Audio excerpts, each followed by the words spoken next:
おはよう、こんにちは、ふうろくんだ、元気出ること願う。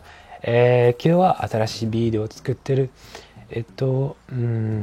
時代飯のことをお話ししたいと思う。でも、このビデオを始める前に、今後のビデオをもらうように君にチャンネルを登録してほしい。Donc, tu as juste à cliquer sur le bouton s'abonner et sur la cloche des notifications pour être averti de la sortie des prochaines vidéos. Comme d'habitude, tu peux accéder à du contenu bonus en visitant ma page Facebook et mon compte Instagram sur Facebook. Donc, un proverbe par jour avec du vocabulaire. Et sur Instagram, il y a un mot de vocabulaire par jour avec explication des lectures des kanji qui composent ce mot. Voilà. Donc, comme tu l'as entendu dans l'introduction de cette vidéo, aujourd'hui, on va s'intéresser aux pronoms personnels utilisés en japonais. Il faut savoir que, pour commencer, les pronoms personnels en japonais ne sont pas autant utilisés que dans la langue française. Tout simplement parce que le japonais est une langue très contextuelle, c'est-à-dire que une grande partie de l'information est déduite du contexte de la situation dans la phrase. Voilà. Donc on n'a pas forcément à mettre tout le temps un pronom personnel. D'ailleurs, ça fait très, redondant à chaque fois de mettre un pronom personnel en japonais. Donc, l'interlocuteur, quand tu vas lui parler, tu n'as pas besoin de dire à chaque fois le pronom personnel, d'utiliser un pronom personnel, parce qu'il saura de lui-même de quoi tu parles. Et deuxième point à savoir sur les pronoms personnels en japonais, c'est que déjà, il y en a beaucoup plus qu'en français. Et ce, pour une raison, c'est que l'utilisation des pronoms personnels en japonais dépend en fait du niveau de politesse qu'on va devoir utiliser. Si je désigne mon patron ou si je désigne un ami, on ne va pas utiliser le même pronom personnel, hein. On est bien d'accord. Donc voilà. Cela dit, on va pouvoir commencer par énumérer, on va dire, tous les pronoms personnels les principaux pronoms personnels qui sont utilisés en japonais. Et on va commencer par le pronom je. Alors je, il en a une tonne, hein. Il y en a une tonne de pronoms personnels qui veulent dire je en japonais. Et le plus simple pour commencer, c'est watashi. Watashi. Alors watashi, c'est le pronom je en fait de base. Il est un peu plus utilisé par les femmes, mais globalement, c'est un pronom mixte, donc utilisé par les femmes et par les hommes. Donc si basiquement tu dois traduire le pronom je, utilise watashi. Ouais, si tu sais pas du tout quel pronom utiliser, utilise watashi. Ok? Ensuite, on a watakushi. Watakushi. Alors celui-là, il est beaucoup plus poli. Globalement, il est utilisé par les hommes, hein, et dans une situation de travail. Voilà. Ensuite, on a boku. Alors boku, tu t'en es sûrement aperçu, je l'utilise quasiment tout le temps, hein. Boku, c'est utilisé par les jeunes hommes. Petits garçons, c'est plutôt familier, amical. Voilà. C'est pour ça que j'utilise donc boku, hein, parce que c'est amical. Ok. Ensuite, on a ore. Alors, ore, celui-là, il est assez familier. Il faut faire attention. Il est utilisé par les hommes et généralement dans une relation amicale, hein. Mais ça peut être, attention, mal poli, hein. Si on change de ton, par exemple, si ton ton est hautain, agressif, c'est sûr que ore, là, il va être très mal poli comme pronom personnel pour désigner je. Ok? Après, on a atashi. Atashi, c'est l'équivalent en fait de boku pour une femme. Voilà. Donc, boku, on avait dit que c'était pour les jeunes hommes. Donc, atashi, c'est pour les jeunes femmes. Et petite fille, et c'est familier, c'est amical. Ok. Après, on a atakushi. Atakushi, c'est l'équivalent donc de watakushi, mais pour une femme. Et ensuite, on a sessa. Alors, sessa, c'est un pronom qu'on n'utilise plus du tout, mais je le mets quand même, voilà. Généralement, il était utilisé par les samouraïs, les guerriers, hein, voilà. Et après, on a dernier pronom personnel qui désigne je, eh bien uchi, uchi. Alors uchi, il désigne en fait la personne qui parle, mais elle parle en fait au nom de sa famille ou au nom par exemple de son entreprise. Hein. Imaginons par exemple un artisan, voilà, il peut utiliser uchi pour désigner soi et à la fois également voilà son entreprise. D'accord? Voilà.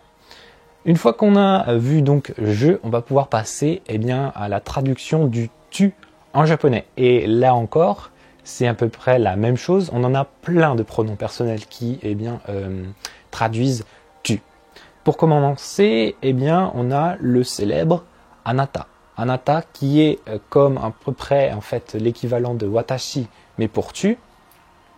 Donc c'est un tu en fait poli et qui est utilisé à la fois par eh bien, les hommes et les femmes. Et également, il faut savoir que dans un couple, anata, ça signifie chérie. Voilà. Anata, voilà. Donc là, imaginons que c'est une femme qui eh bien, interpelle son mari. Eh bien, ça veut dire chérie, chérie, pardon, dans ce cas. Hein. Voilà. Après, on a kimi. Et kimi, c'est l'équivalent en fait de boku et atashi en même temps. Hein. Donc, ça peut être utilisé par une femme ou par un homme. Hein. Et c'est généralement un tu familier et amical. Voilà, tu l'utilises avec tes amis. D'accord? Ensuite, on a un pronom qui est assez mal poli et qui est très très familier et qu'il vaut mieux éviter d'utiliser, qui est anta. Anta, c'est la forme à peu près, c'est la forme contractée de anata. Hein. Ensuite, on a un pronom là aussi très très familier il faut vraiment faire très attention. C'est omae. Omae. Voilà, c'est pas très gentil quand tu l'utilises. Ça peut être insultant suivant le ton que tu donnes à la phrase. Hein. Omae wa mou shinderu. Tu es déjà mort, tu vois. Hein. Et dernier pronom personnel pour désigner tu, c'est eh bien ksama. Ksama, ça veut dire en fait enfoiré, connard. Donc ça, tu le sais, c'est à bannir totalement du langage. Puisque c'est un pronom très insultant. Alors, petite remarque à propos donc du pronom personnel tu, à propos de la traduction du pronom personnel tu en japonais, c'est que la façon la plus courante de désigner quelqu'un, de désigner ton interlocuteur, eh bien, c'est d'utiliser son nom plus un suffixe. Donc san, kun, voilà, suivant le niveau de politesse que tu dois utiliser. J'ai fait une vidéo sur les suffixes de politesse, d'ailleurs, que tu peux aller voir là, et c'est également en description. Voilà. Ensuite, on passe à la traduction eh bien, de il. Et il, c'est facile, c'est kare. Voilà, kare. Ensuite, on a elle, qui est donc kanojo. Kanojo. Alors, ces deux derniers pronoms personnels, donc kare et kanojo, ils peuvent être remplacés par eh bien, kono hito, sono hito ou ano hito pour être un peu plus poli. Et ce qui va déterminer qu'on utilise soit kono hito, sono hito ou ano hito, c'est le degré de proximité qu'on a avec la personne. Si on utilise kono hito, ça veut dire qu'on connaît très bien la personne. Voilà. Si on utilise eh bien, sono hito, on la connaît mais pas trop bien. Et si eh bien, on ne connaît pas vraiment la personne mais juste son nom, on utilisera donc ano hito.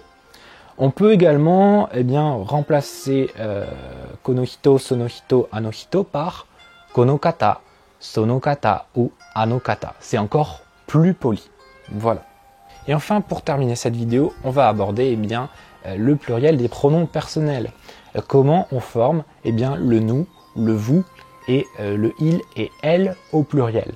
Eh bien, c'est très simple. Donc, pour obtenir le pluriel de je ou de tu, en fait, il suffira de rajouter tachi à la fin du pronom personnel. D'accord? Donc, si je veux obtenir nous à partir de watashi, on dira donc watashi tachi. Watashi tachi. Hein? Donc, c'est watashi tachi, c'est nous. On peut également utiliser boku, boku tachi, nous. Voilà, nous, c'est un nous amical, voilà, hein, boku tachi. Pour tu, donc, on aura si on prend anata, on aura anatatachi, anatatachi, voilà. Kimitachi, hein, pour être plus familier, voilà. Alors sache également que bokutachi, donc qui signifie nous au pluriel et qui est un nous donc comme je l'ai dit familier, peut être remplacé par bokura. Donc on rajoute en fait le petit suffixe là à boku pour traduire nous, hein, un nous familier. Voilà. Et enfin pour le pluriel donc de il et elle, c'est très simple aussi. Donc pour le pluriel de il faudra donc rajouter là. Donc on obtiendra donc karera, karera, voilà. Et pour le pluriel de elle, on a soit le choix entre tachi et donc le petit suffixe là. Donc on obtiendra soit kanojo tachi ou soit kanojora. Voilà. Donc la vidéo est maintenant terminée, j'espère que tu l'as appréciée, qu'elle t'a aidé, qu'elle t'a éclairé sur l'utilisation des pronoms personnels en japonais. Si c'est le cas, eh bien tu peux me laisser un pouce bleu, partager cette vidéo. Si tu as des questions à me poser, eh bien c'est dans la boîte à commentaires, j'y répondrai avec plaisir. Et nous donc on se retrouve dans la prochaine vidéo. Eh bien aussi comme d'habitude, tu peux avoir accès à 2 vidéos bonus. L'une concerne l'apprentissage des kanas. Si tu es toujours en train de galérer, que voilà, tu es complètement désespéré face à l'apprentissage des kanas, eh bien il y a une vidéo qui concerne ce sujet. Et l'autre vidéo, l'autre vidéo bonus, elle concerne mes meilleurs conseils pour apprendre le japonais. Si tu stagnes dans ton apprentissage, enfin que tu as la sensation de stagner, que tu voudrais avancer plus vite, eh bien je te donne des méthodes, des astuces pour faire cela. Et donc pour accéder à ces 2 vidéos, il suffit de cliquer dans le lien en description. Tu es renvoyé vers une page où tu as juste à mettre ton adresse mail et donc tu reçois un message de ma part qui t'envoie, donc te donne accès au contenu bonus. La première vidéo donc sur les kanas, tu la recevras en premier, et celle sur mes meilleurs conseils pour apprendre le japonais quelques jours après. Voilà, donc moi je te dis bye bye et à bientôt. Matane, gambaro ne.